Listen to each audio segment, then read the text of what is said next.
2025 March 29 ശനിയാഴ്ച രാത്രി 11 മണി കഴിഞ്ഞ് 1 മിനിറ്റിന് ശനി കുംഭൻ രാശിയിൽ നിന്നും ഗുരുവിൻ്റെ ക്ഷേത്രമായ മീനൻ രാശിയിലേക്ക് മാറുമ്പോൾ ഇന്ന് രാത്രി 11 മണിക്ക് ശേഷം ശനി അഷ്ടമഭാവം വിട്ട് ഭാഗ്യസ്ഥാനത്ത് വരുന്നതിനാൽ കർക്കിടകൻ രാശിക്കാരുടെ കഴിഞ്ഞ 5 വർഷമായി അനുഭവിച്ചു വന്നിരുന്ന ദുരിതങ്ങൾ ഒഴിഞ്ഞു മാറുന്നു. ഇതുതന്നെ കർക്കിടകൻ രാശിക്കാർക്ക് സന്തോഷം നൽകുന്നൊരു വാർത്തയാണ്. പുണർതം അവസാന കാൽപാദം, ആയില്യം, പൂയം നക്ഷത്രങ്ങൾ ചേരുന്ന കർക്കിടകൻ രാശിക്ക് ഇനി എന്തായാലും മനപ്രയാസങ്ങളും ദുരിതങ്ങളും ശനി തരില്ല. ശനി വ്യാഴക്ഷേത്രമായ മീനത്തിൽ 9 സഞ്ചരിക്കുമ്പോൾ തീർത്ഥയാത്രകളും വിദേശയാത്രകളും ഉണ്ടാകും.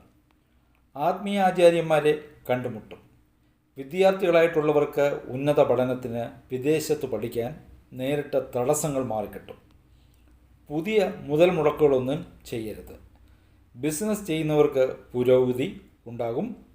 ജോലിയിലുള്ളവർക്ക് നേട്ടം, പുതിയ ജോലിക്ക് അവസരം, ഏറ്റെടുക്കുന്ന കാര്യങ്ങളിൽ വിജയം, ഇളയ സഹോദരങ്ങളുമായി നിലനിന്നിരുന്ന തർക്കങ്ങൾ ഒരു പരിധിവരെ മാറിക്കിട്ടും. തടസ്സപ്പെട്ട് കിടന്ന കാര്യങ്ങൾ പതുക്കെ പതുക്കെ സാധിച്ചെടുക്കാൻ കഴിയും. ശത്രുക്കളുടെ ഉപദ്രവം കുറയും.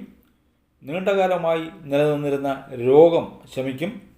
ദീർഘകാലമായി ഉണ്ടായിരുന്ന കടങ്ങൾ കുറയ്ക്കാൻ കഴിയും. ചിലവുകൾ കുറച്ച് അധികരിക്കുമെങ്കിലും നിങ്ങൾക്ക് അതിനനുസരിച്ചിട്ടുള്ള വരുമാനവും ലഭിക്കും. ശനി ഭാഗ്യത്തെ പിന്തുണയ്ക്കാറില്ല. ആയതിനാൽ നിങ്ങളുടെ കർമ്മമേഖല ഏതായാലും അത് കേന്ദ്രീകരിച്ച് കഠിനമായി അധ്വാനിക്കുക. ഏതായാലും അടുത്ത 2.5 വർഷത്തേക്ക് ശനി നിങ്ങളെ ദ്രോഹിക്കാറില്ല. ഒരു തരത്തിലുള്ള ബുദ്ധിമുട്ടുകളും നിങ്ങൾക്ക് തരില്ലെന്ന് ആശ്വസിക്കാം. ഗോചരഫലങ്ങൾ പൂർണ്ണമായ ഫലങ്ങൾ നൽകാറില്ല.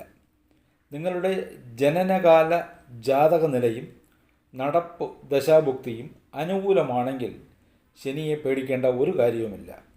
നിങ്ങൾക്ക് ഗുണങ്ങൾ അല്ലെങ്കിൽ ഭാഗ്യം വളരെയധികം ലഭിച്ചില്ലെങ്കിലും തീർച്ചയായും ദോഷമുണ്ടാകില്ല.